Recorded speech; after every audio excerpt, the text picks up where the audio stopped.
Now, Republicans in the Senate yesterday took the unusual step of using a parliamentary procedure to shut down Elizabeth Warren. Now, this, of course, happened during a hearing on the confirmation of Jeff Sessions as Attorney General. And, of course, there's a lot of Democrats that are against the Republican from Alabama. Now, the Washington Post explains that Majority Leader Mitch McConnell decided to use a parliamentary procedure to silence Elizabeth Warren in the middle of a speech critical of Jeff Sessions. We have some video of that. Let's take a look. Mr. President. They are. Mr. President. The Majority Leader. The senators impugn the motives and conduct of our colleague from Alabama as warned by the chair.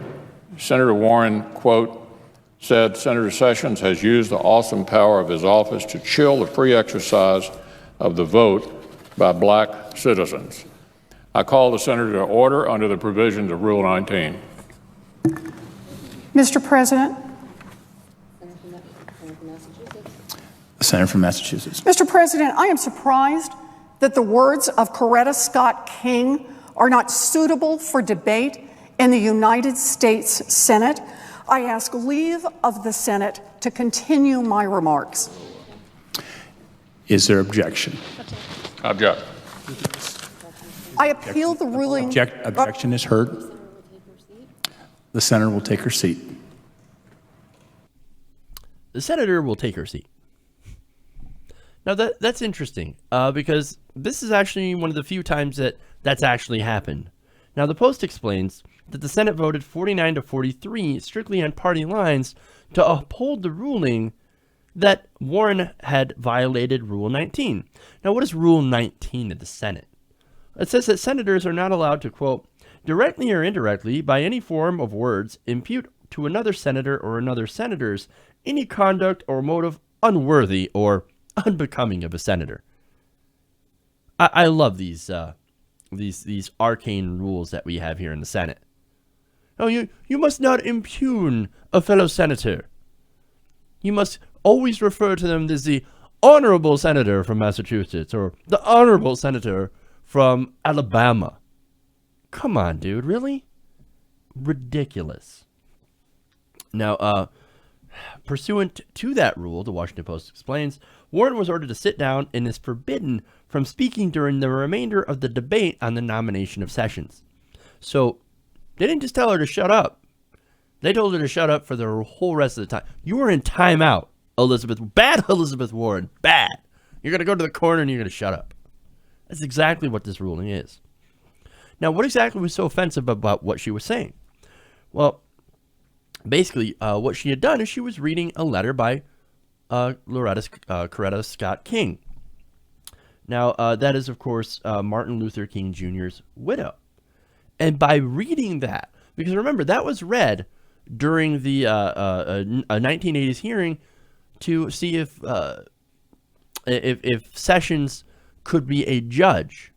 They read that, and they found that Sessions was actually too racist to become a judge.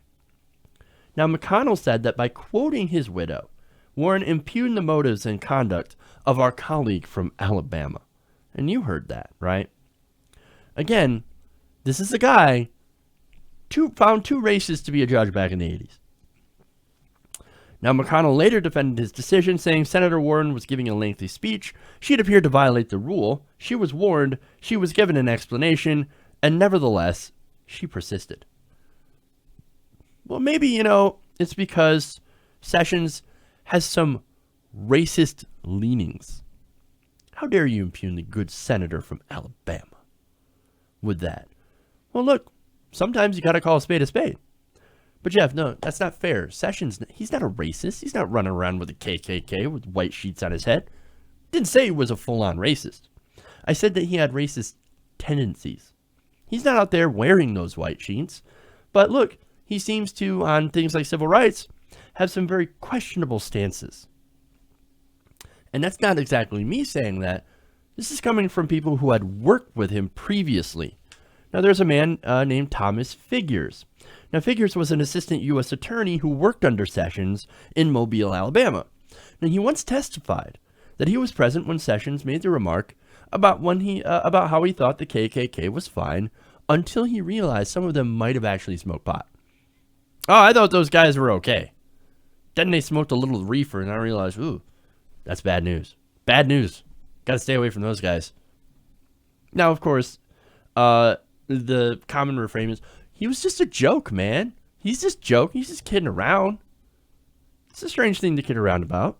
And Figures said that he did not regard that as a joke, as Sessions claims. Now, again, this is a guy who had worked under him.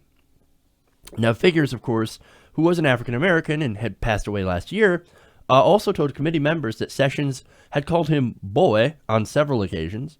Hey, come over here, boy. And also cautioned him to be, quote, careful what you say to white folks.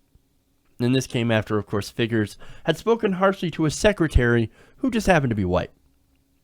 Now, there's another federal prosecutor, J. Gerald Hebert, that defended him a little bit. And he testified that Sessions had once called the ACLU and NAACP un-American and communist-inspired. According to Hebert, Sessions said the two groups, quote, forced civil rights down the throats of people.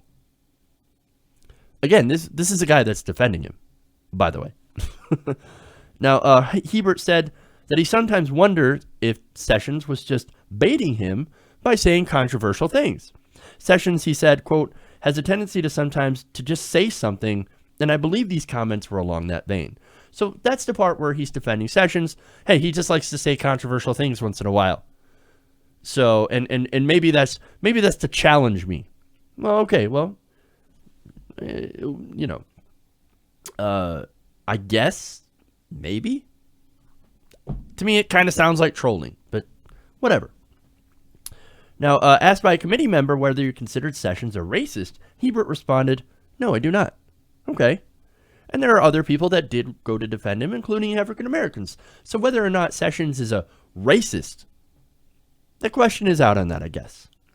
But again, you don't have to be walking around in white sheets and screaming white power at people to have a racial bias against minorities and African Americans. And I certainly think that Sessions, based on his view that civil rights was shoved down our throats, usually when you say something like that, it's not generally meant in a positive way. Unless you like things being shoved down your throat. I'm just saying. And some people do. But I think that idea alone should be a little bit disqualifying if you're being considered to head the Department of Justice.